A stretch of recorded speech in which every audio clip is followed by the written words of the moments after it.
Good evening, everyone. Now let us proceed with preparation of realization account. हमने last class में बेटा इसकी थोड़ा सा ग्लिम्स लिया था कि जब भी पार्टनरशिप फर्म डिसॉल्व होती है तो सारी की सारी जो डिसोल्यूशन का प्रोसेस होता है वो रियलाइजेशन अकाउंट के थ्रू होता है। सबसे पहले हम सारे assets, first step is transfer all assets except cash और bank account to the debit side of realisation account. और कैश और बैंक के अलावा हम फिक्टिशियस एसेट्स भी नहीं ट्रांसफर करते हैं टू द रियलाइजेशन अकाउंट। तो पहला स्टेप यही होता है कि हम सारे के सारे एसेट्स एक्सेप्ट, यहाँ पे लिख देते हैं कैश और bank and fictitious assets is transfer to the debit side of realisation account. Second step में जितनी भी एक्सटर्नल लाइबिलिटीज होती हैं, outside liabilities except partners loan, क्योंकि पार्टनर लोन, पार्टनर ने अगर फर्म को लोन दिया हुआ है तो हम उसको इंटरनल लाइबिलिटी मानते हैं, and partners capital account to the credit side of realisation account. मैंने लास्ट क्लास में आपको बताया भी था एंट्रीज क्या बनेंगी, और अगर आगे हम इसको देखेंगे भी कौन कौन सी एंट्रीज बन रही है। तो सेकंड स्टेप होता है लाइबिलिटीज का क्रेडिट बैलेंस होता है, उसको क्लोज करने के लिए लाइबिलिटीज को डेबिट कर देते हैं और रियलाइजेशन अकाउंट को क्रेडिट कर देते हैं। तो सारी आउटसाइड लाइबिलिटी जैसे creditors, bills payable, bank overdraft, जितनी भी मेरी आउटसाइड लाइबिलिटीज होती हैं, आउटस्टैंडिंग एक्सपेंस, मैं सारी की सारी रियलाइजेशन के क्रेडिट साइड पे ट्रांसफर कर देती हूँ। Then amount realized on the sale of an asset is credited to the account। जो भी अमाउंट रियलाइज होती है एसेट को सेल करके वो हम रियलाइजेशन अकाउंट के क्रेडिट साइड पे शो करते हैं, और जो लाइबिलिटीज हम पे ऑफ करते हैं वो हम रियलाइजेशन अकाउंट के डेबिट साइड पे शो करते हैं। लास्ट स्टेप होता है हमारे कि डिसोल्यूशन करने के कुछ एक्सपेंसेस इनकर होते हैं जिनको हम कहते हैं रियलाइजेशन एक्सपेंसेस। तो expenses incurred by the firm on dissolution are also debited to the realisation account, क्योंकि खर्चा हो गया। बेटे देखो, रियलाइजेशन अकाउंट का जो नेचर होता है ना, वो नॉमिनल अकाउंट की तरह होता है, बिल्कुल प्रॉफिट एंड लॉस अकाउंट की तरह बनता है। जो चीजें आपके बिजनेस में पैसा लेकर आएंगी, ठीक है, जैसे एसेट को सेल करके हमारे पास कैश आएगा तो रियलाइजेशन की क्रेडिट साइड पे चला जाएगा, और जितने भी एक्सपेंसेस होंगे लाइबिलिटीज को पे ऑफ करने के या रियलाइजेशन एक्सपेंसेस के, वो रियलाइजेशन की डेबिट साइड पे चला जाएगा। उसके बाद अगर क्रेडिट साइड ज्यादा है डेबिट साइड से, तो जो बैलेंस है वो प्रॉफिट होगा। सीधी सी बात है, आपका प्रॉफिट एंड लॉस अकाउंट में भी ऐसी होता है, if credit side is more than the debit side then we have net profit. Similarly in realisation account also, if credit side is more than the debit side तो the balance is profit। और अगर मेरी debit side ज्यादा है credit side से, so the balance is loss। अब इस profit और लॉस को हम क्या करते हैं, प्रॉफिट होता है तो पार्टनर्स के कैपिटल अकाउंट में क्रेडिट साइड पे चला जाता है in their profit sharing ratio. Loss होता है तो पार्टनर्स के कैपिटल अकाउंट के डेबिट साइड पे चला जाता है इन दी प्रॉफिट शेयरिंग रेशियो। ये तो था हमारा एक ग्लिम्स रियलाइजेशन अकाउंट का। अब हम एक एक आइटम को डिटेल में लेते हैं। सबसे पहले एसेट अकाउंट का बेटा हमेशा डेबिट बैलेंस होता है ना। तो all recorded assets except cash in hand और at bank and also fictitious assets, लिखा नहीं हुआ लेकिन फिक्टिशियस एसेट्स को भी, जो कि हमें एसेट साइड की पे हमें दिए होते हैं बैलेंस शीट में, उनको छोड़कर all the assets are transferred to realization account at their book value। Since assets have debit balances, the concerned asset account will be closed by crediting that at their book value। तो मेरी जो entry बनेगी बेटा वो बनेगी realisation account debited to your various asset account such as book debts, मतलब debtors, stock, goodwill, land etcetera, and this entry will close all the accounts of all the assets in the books of accounts। अब please ध्यान देना, goodwill account भी हम realisation account की debit side पे transfer कर देते हैं।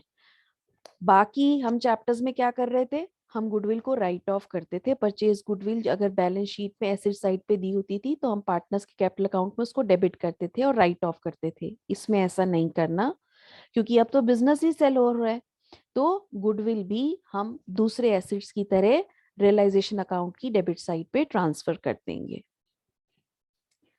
आप देखिए इस तरीके से रियलाइजेशन अकाउंट बनेगा, just like any other ledger account. Left side is the debit side, right side is the credit side.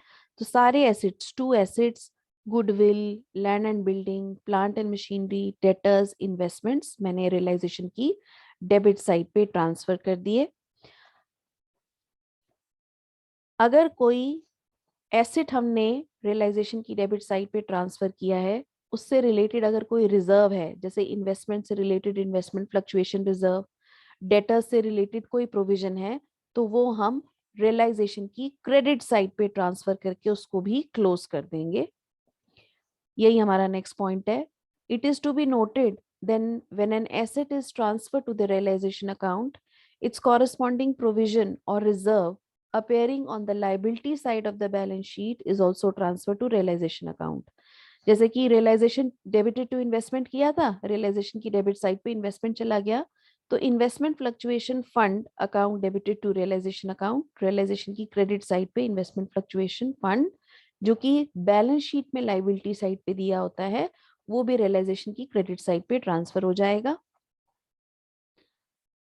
तो हमें रियलाइजेशन अकाउंट ऐसे नजर आएगा। देखिए इन्वेस्टमेंट मैंने यहाँ पे डेबिट साइड पे ट्रांसफर करी थी, तो investment fluctuation reserve account credit side पे ट्रांसफर कर दिया। डेटर्स डेबिट साइड पे किए, provision for doubtful debt credit side पे रियलाइजेशन के ट्रांसफर कर दिया। Now workman compensation reserve. देखो बेटा, वर्कमैन कॉम्पनसेशन रिजर्व हमें पता है, ये रिजर्व हमारे पास लाइबिलिटी साइड पे दिया होता है।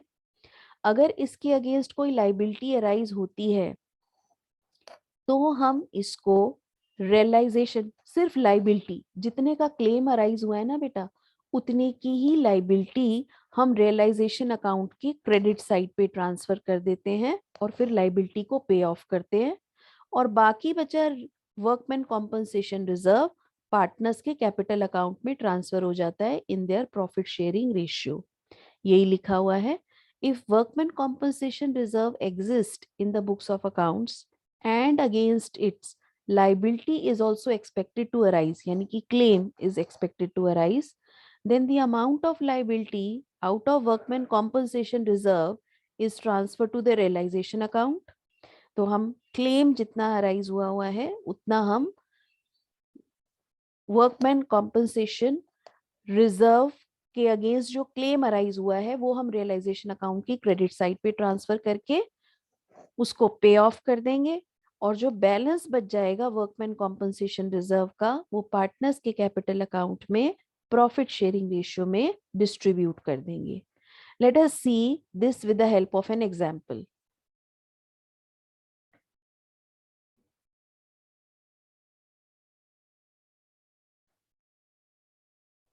This is an example, see illustration number 4। ठीक है, अब आप देखो बेटे, इसके अंदर मुझे क्या दिया हुआ है कि दो पार्टनर्स हैं, ठीक है, A and B are two partners, and they are sharing profit and losses in the ratio of 3:2। और ये कह रहे हैं कि आप बताओ डिसोल्यूशन जब फर्म की हो रही है तो हम वर्कमैन कॉम्पनसेशन रिजर्व का क्या ट्रीटमेंट करेंगे। पहला केस है, workman compensation fund stood at 10,000 in balance sheet and there is no liability in respect of this fund. ठीक है, कोई लाइबिलिटी नहीं है, workman compensation reserve 10,000 balance sheet की लाइबिलिटी साइड पे दिया हुआ है। अब जब कोई लाइबिलिटी नहीं है तो बेटा हम वर्कमैन कॉम्पनसेशन रिजर्व को रियलाइजेशन अकाउंट में नहीं लेके जाएंगे, जैसे हम बाकी केसेस में करते थे। बाकी जो भी हमारे पार्टनरशिप के चैप्टर्स थे, वर्कमैन कॉम्पनसेशन रिजर्व को हम पार्टनर्स के कैपिटल अकाउंट में प्रॉफिट शेयरिंग रेशियो में यानी कि 3:2 में डिस्ट्रीब्यूट कर देंगे।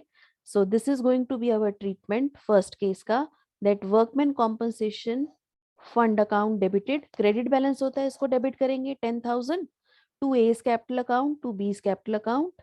इन द रेशियो 3:2। सो ए के कैपिटल अकाउंट में 6,000 क्रेडिट हो जाएगा और बी के कैपिटल अकाउंट में 4,000 क्रेडिट हो जाएगा, और इसको हम रियलाइजेशन अकाउंट में नहीं लेके जाएंगे। आई होप ये केस सबको क्लियर हो गया है। नेक्स्ट केस आ जाता है। नेक्स्ट केस है बेटे सेकेंड केस, वर्कमैन कॉम्पनसेशन के अगेंस्ट क्लेम अराइज होगा। फाइन, वर्कमैन कॉम्पनसेशन जो है फंड वो 12,000 है और liability for it is ascertained at 7,000। इसके अगेंस्ट जो क्लेम अराइज हुआ है वो 7,000 का हुआ है। कॉम्पनसेशन फंड जो है वो 12,000 का है। ठीक है बेटे, अब क्या करते हैं, अब जितने का क्लेम अराइज हुआ है ना, liability for it is ascertained at 7,000, 7,000 का क्लेम तो हम रियलाइजेशन अकाउंट में ले जाएंगे और बाकी बचा फंड यानी कि 5,000 हम पार्टनर्स के कैपिटल अकाउंट में डिस्ट्रीब्यूट कर देंगे। Now see how is the treatment.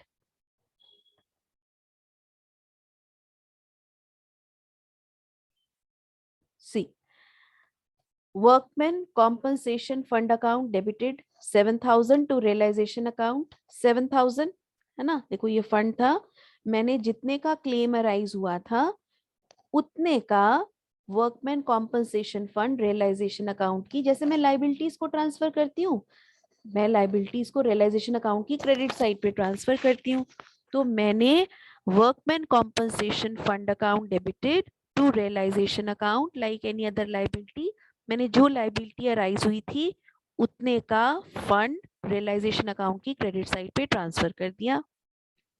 बाकी बचा वर्कमैन कॉम्पनसेशन रिजर्व 5,000 पार्टनर्स के कैपिटल अकाउंट में ओल्ड प्रॉफिट शेयरिंग रेशियो में, दैट इज 3:2 की रेशियो में डिस्ट्रीब्यूट हो जाएगा।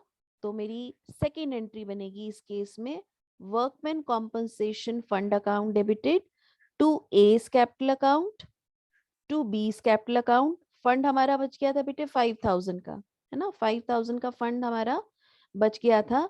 तो लास्ट एंट्री मेरी workman compensation fund account debited 5,000, ए का कैपिटल अकाउंट क्रेडिट हो जाएगा 3,000 से और बी का कैपिटल अकाउंट क्रेडिट हो जाएगा 2,000 से। Next third case, third case में workman compensation, see the third case is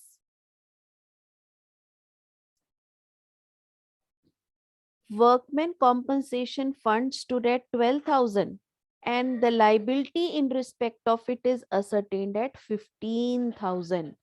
मतलब फंड 12,000 का था और लाइबिलिटी 12,000 से ज्यादा की अराइज हो गई। फाइन, तो हम क्या करेंगे कि पूरा का पूरा कॉम्पनसेशन फंड, पूरा का पूरा कॉम्पनसेशन फंड ट्रांसफर कर देंगे रियलाइजेशन अकाउंट में।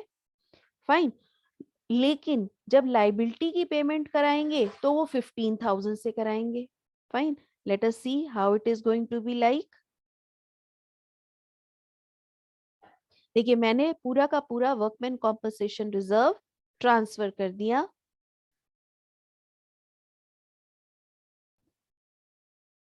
Third case, workman compensation fund account debited to realisation account 12,000। ठीक है, मैंने रियलाइजेशन अकाउंट की क्रेडिट साइड पे जैसे लाइबिलिटीज ट्रांसफर करते हैं इसी तरीके से पूरा का पूरा फंड ट्रांसफर कर दिया, क्योंकि इसके अगेंस्ट अब क्लेम अराइज हो गया। और जब मैं पेमेंट कराऊंगी, पेमेंट होगी तो बिजनेस से कैश बाहर जाएगा। लाइबिलिटी की जब पेमेंट होती है तो मेरी एंट्री होती है realisation account debited to cash account 15,000। अब आप ऊपर वाले केस में भी देख लो, 7,000 की लाइबिलिटी अराइज हुई थी तो एक मेरी एंट्री और रह गई थी realisation account debited to cash account. जब मैं वर्कमैन कॉम्पनसेशन की लाइबिलिटी जो अराइज हुई है उसकी पेमेंट करूंगी, पेमेंट भी तो करनी है ना, लाइबिलिटी तो अराइज हो गई, मैंने रियलाइजेशन की क्रेडिट साइड पे ट्रांसफर कर दिया। अब जब लाइबिलिटी की पेमेंट होगी तो कैश अकाउंट क्रेडिट होगा, कैश अकाउंट क्रेडिट होगा तो डेबिट क्या होगा, रियलाइजेशन अकाउंट। तो मेरी एंट्री बन जाती है बेटा लाइबिलिटी की पेमेंट में realisation account debited to cash account. ये मेरे सेकंड केस में 7,000 की पेमेंट हो गई और थर्ड केस में क्लेम अराइज हो गया था 15,000 का, तो मैं तो पूरे क्लेम की पेमेंट करूंगी ना, तो realisation account debited to cash account 15,000.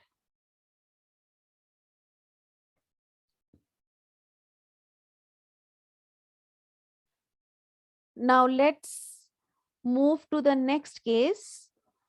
Fourth case क्या है बेटे कि workman compensation fund stood at rupees 12,000 का फंड था and liability in respect of it is also ascertained at rupees 12,000. उतनी की लाइबिलिटी भी अराइज हो गई. चलिए कौन बताएगा? Any one of you can answer. क्या ट्रीटमेंट करेंगे हम इसका?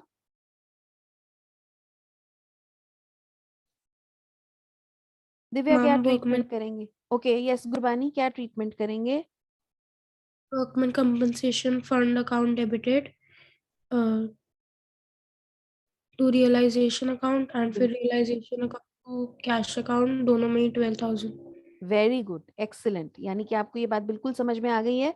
देखो हम इसका यही ट्रीटमेंट करेंगे कि वर्कमैन कॉम्पनसेशन रिजर्व फंड जो है वो रियलाइजेशन में ट्रांसफर कर देंगे जितनी की लायबिलिटी अराइज हुई. तो मेरा आ गया workman compensation fund account debited to realisation 12,000 और उतनी की पेमेंट होगी तो realisation account debited to cash account 12,000. Excellent, very good Gurbani. Next next कौन आंसर कर रहा है बता दीजिए. मैं नेक्स्ट केस लास्ट केस जो बनता है एक बार वो देख लेते हैं. फिफ्थ केस हमारा जो है that is there was no workman compensation fund. कोई फंड ही नहीं था and firm had to pay 3,000 as compensation to the worker. कोई फंड नहीं था लेकिन लाइबिलिटी अराइज हो गई. कोई एक्सीडेंट हुआ वर्कर को 3,000 कॉम्पनसेशन देना पड़ा. तो इसको हम क्या बोलते हैं? This is termed as unrecorded liability. और ये लाइबिलिटी अराइज हो गई. This is basically unrecorded liability. ठीक है, रिकॉर्ड तो नहीं थी ना, एकदम से इमरजेंटली अराइज हो गई. This is unrecorded liability. ठीक है, एनीबडी कैन एनीवन गेस कि हम इसका क्या ट्रीटमेंट करेंगे? फंड कोई नहीं है लेकिन लाइबिलिटी अराइज हो गई है. कैन एनीवन गेस क्या ट्रीटमेंट करेंगे? एंट्री क्या पास करेंगे in the books of the accounts? Divya can you guess?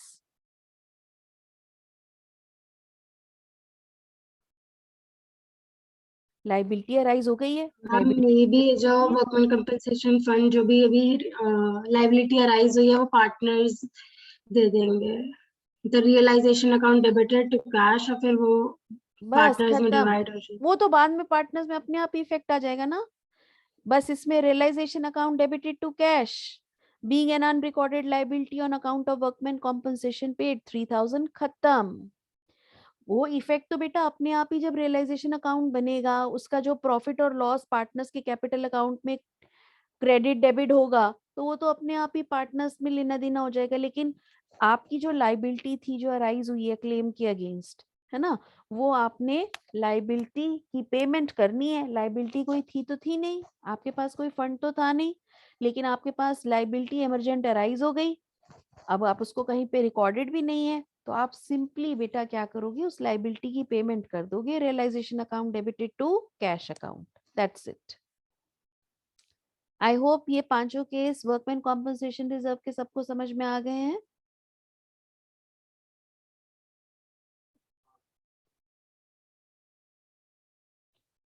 चलिए नेक्स्ट आइटम बेटा एसेट साइड पे जो कि हमने छोड़ी थी और हम रियलाइजेशन अकाउंट में नहीं लेके गए थे वो थे fictitious assets. The balance of fictitious assets such as accumulated losses, कोई भी अनडिस्ट्रीब्यूटेड लॉसेस हो, deferred revenue expenditure like advertisement suspense account, they etcetera, they are not transfer to the realisation account. इनको हम रियलाइजेशन अकाउंट में नहीं लेके जाते हैं. These accounts are transferred to the capital accounts of the partners in the profit sharing ratio by passing the following entry, that is partners capital account debited to profit and loss account और advertisement suspense account. देखिए बेटा advertisement suspense account या profit and loss account के debit balance होते हैं, है ना. अगर लॉस है तो डेबिट बैलेंस होंगे, इनको क्रेडिट करेंगे तभी ये राइट ऑफ होंगे. इनको क्रेडिट किया, अब क्योंकि ये लॉसेस हैं ये पार्टनर्स के कैपिटल अकाउंट को डिक्रीज करेंगे, इसलिए पार्टनर्स के कैपिटल अकाउंट डेबिट हो जाते हैं in the profit sharing ratio. Next आ जाते हैं for closing the liabilities account. देखो हमने बोला था हम सारी की सारी लाइबिलिटीज रियलाइजेशन अकाउंट में ट्रांसफर कर देते हैं। कौन सी लाइबिलिटीज? आउटसाइड लाइबिलिटीज जो कि थर्ड पार्टी की तरफ ड्यू हैं। So transfer all liabilities related to third party, that is liability to outsiders, to realization account by passing the following entry. अब देखो बेटा सारी liabilities के क्रेडिट बैलेंसेस होते हैं, उनको डेबिट करेंगे तभी क्लोज होंगे और रियलाइजेशन अकाउंट में वो ट्रांसफर हो जाएंगी। So sundry creditors account debited, bills payable account debited, bank loan debited, outstanding expense account debited, bank overdraft account debited to realisation account. और इस एंट्री से मेरी सारी लाइबिलिटीज के अकाउंट मेरे बुक्स ऑफ अकाउंट्स में क्लोज हो जाते हैं। This is how it looks like. By liabilities जितनी सारी लाइबिलिटीज हैं, creditors, bills payable, bank loan, partners loan हम यहाँ नहीं लिखते हैं, इधर पार्टनर्स लोन का मतलब है पार्टनर्स स्पाउस लोन। ठीक है, पार्टनर का जो स्पाउस है वो आउटसाइडर कंसिडर होता है, तो पार्टनर स्पाउस लोन हम यहाँ पे ट्रांसफर करते हैं bank overdraft, employ provident fund etcetera. Fine, ये ट्रांसफर करने के बाद next step, liabilities to third parties do not include. हाँ जी, कौन कौन सी चीजें क्या क्या इंक्लूड नहीं होती हैं?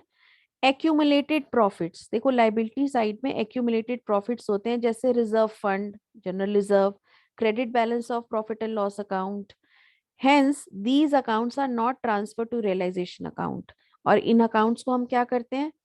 यस, एनीवन, कोई भी बता देगा। हमने हर चैप्टर में क्या किया है बेटे? जनरल रिजर्व को, या मेरे पास क्रेडिट बैलेंस है प्रॉफिट एंड लॉस अकाउंट का on the liability side of balance sheet, इसको हम रियलाइजेशन अकाउंट में नहीं लेके जाते। Yes, anyone? निकिता, क्या करते हैं हम जनरल रिजर्व या credit balance of profit and loss account का? And we used to distribute this among the old partners in old profit sharing ratio. Yes, और इस केस में भी हम यही करेंगे, हम इनको पार्टनर्स के कैपिटल अकाउंट में, ठीक है, जितने भी अनडिस्ट्रीब्यूटेड प्रॉफिट्स है ना, अभी लॉसेस हमने देख लिए थे, फिक्टिशियस एसेट्स यही किया, पार्टनर्स के कैपिटल अकाउंट में डेबिट किए थे, तो हम यहाँ पर पार्टनर्स के कैपिटल अकाउंट में इन सारे अनडिस्ट्रीब्यूटेड प्रॉफिट्स को और रिजर्व्स को क्रेडिट कर देंगे। फाइन, तो मेरी एंट्री पास हो जाएगी, general reserve account debited, profit and loss account debited to partners capital account. Liabilities due to partners, that is capital and current account of partners, are also not included in outside liabilities। यानी कि अगर partner ने firm को कोई loan दिया हुआ है, ठीक है, या पार्टनर के कैपिटल या करंट अकाउंट है ना, ये आउटसाइड लाइबिलिटी में कंसिडर नहीं होते हैं, इनके सेपरेट अकाउंट बनते हैं, they are not transfer to realisation account. Fine, similarly अभी जो हम बात कह रहे थे, पार्टनर का लोन भी रियलाइजेशन अकाउंट में ट्रांसफर नहीं होता है। हम पार्टनर का लोन, मतलब पार्टनर ने फर्म को लोन दिया हुआ है, तो पार्टनर्स लोन अकाउंट हम सेपरेट बनाते हैं और उसकी हम पेमेंट बाद में दिखाते हैं, रियलाइजेशन अकाउंट में इसको ट्रांसफर नहीं करते। आई होप ये सबको क्लियर हो गई ये बात।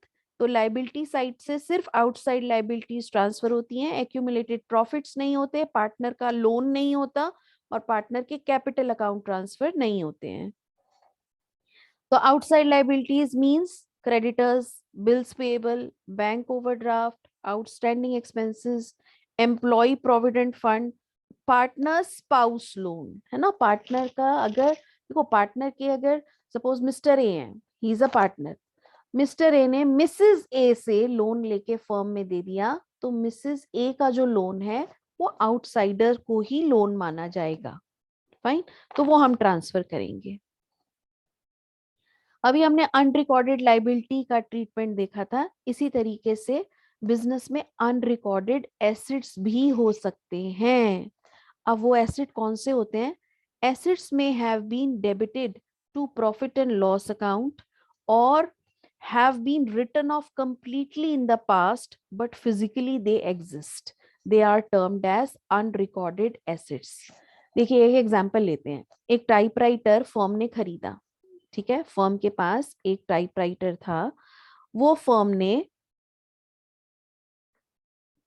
टाइपराइटर, ठीक है, वो फर्म ने 10,000 में खरीदा था और एक्सपेक्टेड वैल्यू इसकी लगाई थी, एक्सपेक्टेड यूजफुल लाइफ लगाई थी 5 इयर्स. तो हर साल फर्म में 5 साल तक 2,000 डेप्रिसिएशन प्रोवाइड करी. 2,000 रुपीज एज डेप्रिसिएशन टाइपराइटर पे चार्ज होता रहा, ठीक है.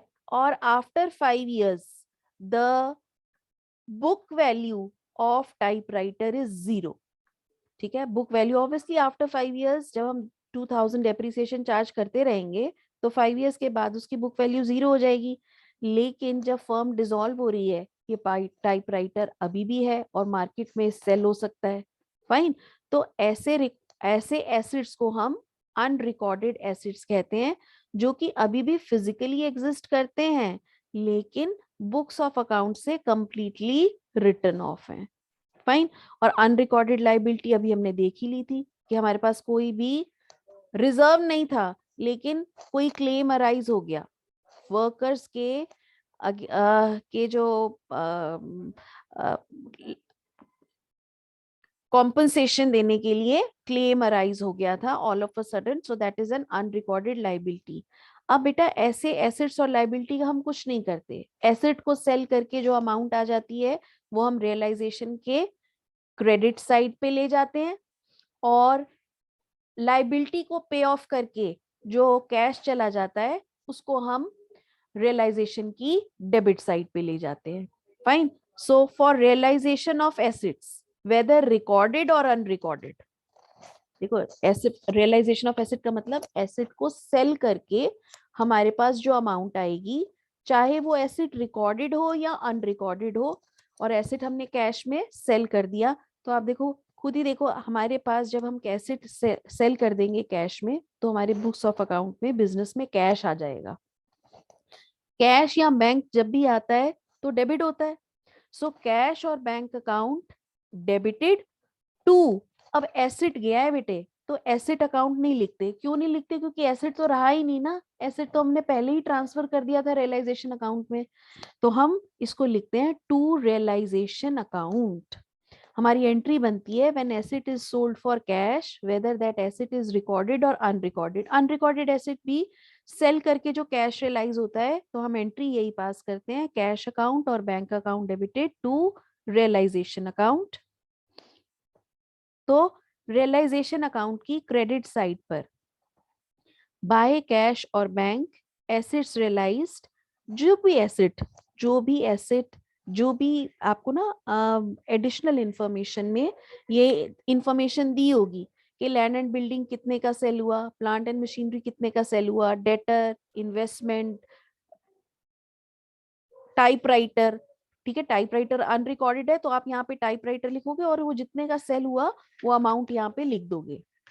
अगर किसी एसेट की रियलाइजेशन वैल्यू नहीं दी हुई, फॉर एग्जांपल आपने यहाँ पर फर्नीचर लिख दिया था, फर्नीचर आप ट्रांसफर कर चुके हो, ठीक है. आप देखो मैंने ना यहाँ पे फर्नीचर रियलाइजेशन अकाउंट में ट्रांसफर कर दिया, ठीक है, और वो फर्नीचर की वैल्यू थी 2,000, ठीक है.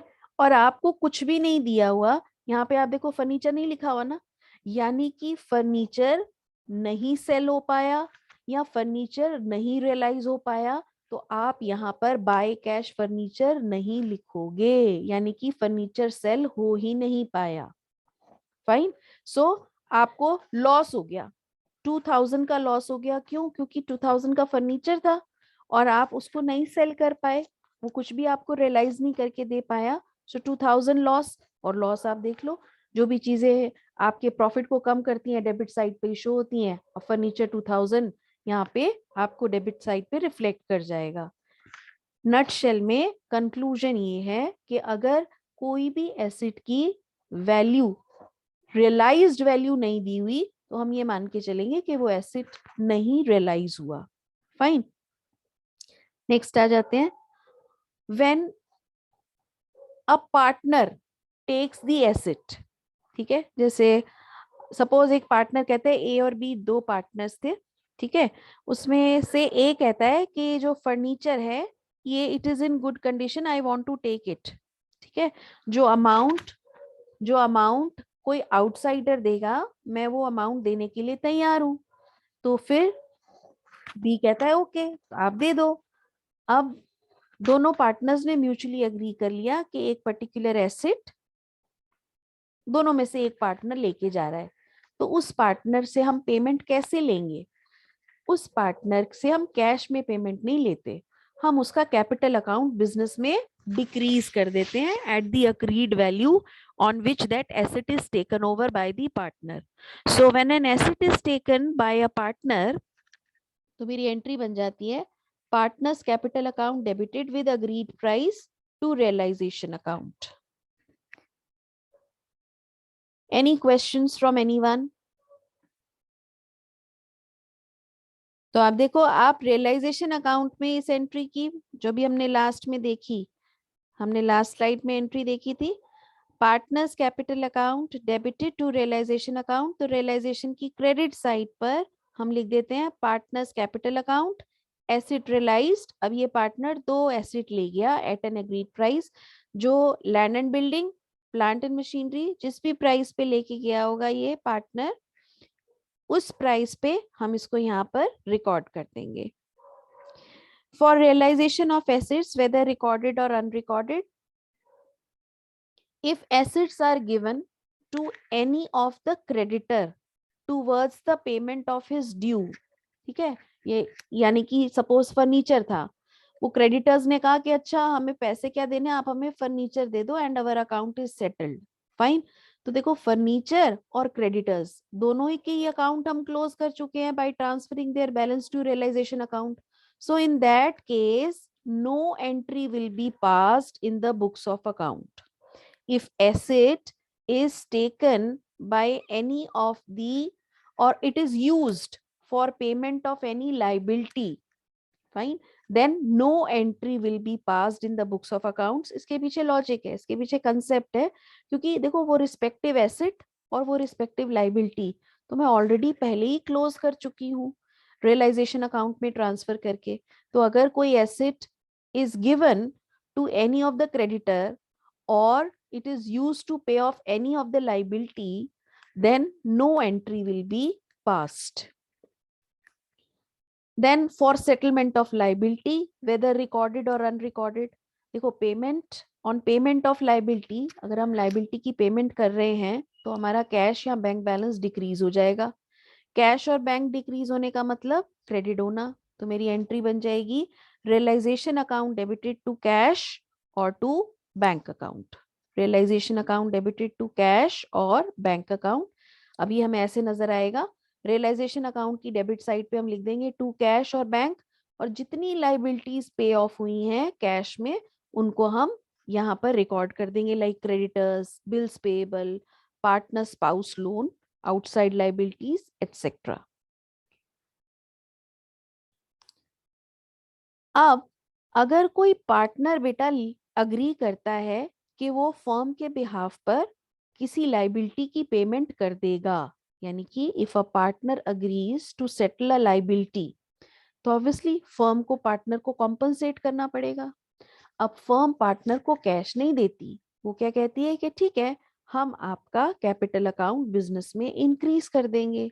इंक्रीज करना मतलब क्रेडिट करना, तो मेरी एंट्री बन जाती है बेटे realisation account debited to concerned partners capital account, realization account debited to concerned partners capital account। अब ये कैसे नजर आएगी मुझे बुक्स ऑफ अकाउंट्स में? रियलाइजेशन अकाउंट की डेबिट साइड पर to partners capital account, liabilities paid off in cash, creditors, bills payable or any other partners or partner spouse loan or any other outside liability। Fine, यानी कि हम realisation की debit side पर to partners capital account लिखेंगे और यही सारी amount partner के कैपिटल अकाउंट में क्रेडिट हो जाएगी। फाइन, क्योंकि पार्टनर ने लाइबिलिटी को पे ऑफ किया ना, तो अगर पार्टनर ने लाइबिलिटी को पे ऑफ किया है तो फर्म उसको कॉम्पनसेट करेगी। फर्म कॉम्पनसेट करेगी तो रियलाइजेशन अकाउंट की क्रेडिट साइड पे वो अमाउंट आ जाएगी। Now if the question is silent, ये हम पॉइंट पहले भी डिस्कस कर चुके हैं, एक बार दोबारा आ गया। क्वेश्चन अगर साइलेंट है रियलाइजेशन ऑफ टेंजिबल एसेट्स के बारे में, like furniture, vehicle, debtor etcetera, it is assumed that such assets have not realized any amount, कोई अमाउंट उन्होंने रियलाइज नहीं करी है। फाइन, अगर इंटेंजिबल एसेट है तब भी हम ये मान के चलेंगे कि हमें कुछ अमाउंट रियलाइज नहीं हुई, लाइक गुडविल हमने ट्रांसफर कर दी रियलाइजेशन अकाउंट की डेबिट साइड पे और कुछ नहीं लिखा हुआ कि गुडविल कितने की सेल ऑफ हुई, तो हम ये मान के चलेंगे कि गुडविल सेल नहीं हो पाई। लेकिन अगर लाइबिलिटी का केस है और हमें क्वेश्चन में कुछ नहीं दिया हुआ, लेट्स से क्रेडिटर्स हैं, क्रेडिटर्स 50,000 के हैं, क्वेश्चन में कुछ नहीं दिया हुआ कि क्रेडिटर्स को हमने कितने की पेमेंट की, तो हम ये मान के चलते हैं कि क्रेडिटर्स को हम 50,000 की पेमेंट कर देंगे, यानी कि रियलाइजेशन अकाउंट की डेबिट साइड पर टू कैश ब्रैकेट में क्रेडिटर्स पेड 50,000 आ जाएगा। So it is assumed that the amount equal to book value of that liability is paid. I hope ये वाला क्वेश्चन आपको पॉइंट समझ में आ गया है।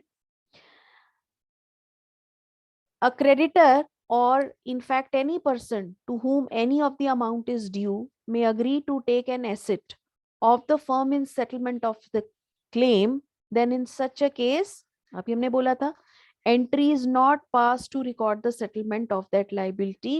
क्यों? क्योंकि हम ऑलरेडी एसेट और लाइबिलिटी अकाउंट को क्लोज कर चुके हैं by transferring their balances to realisation account.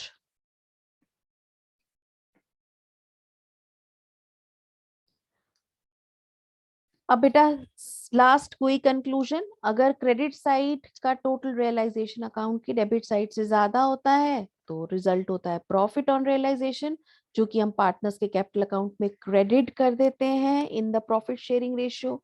लेकिन अगर डेबिट साइड ज्यादा होगी then the credit side, then it will result into loss, and then loss is also being divided among the partners in the profit sharing ratio, and this loss is transferred to the debit side of the capital accounts of the partners. Next class में हम realisation expenses discuss करेंगे, और realisation expenses बेटा अगर हमें clear हो गया तो हमारा पूरा चैप्टर थ्रू है। That's all for today from my side.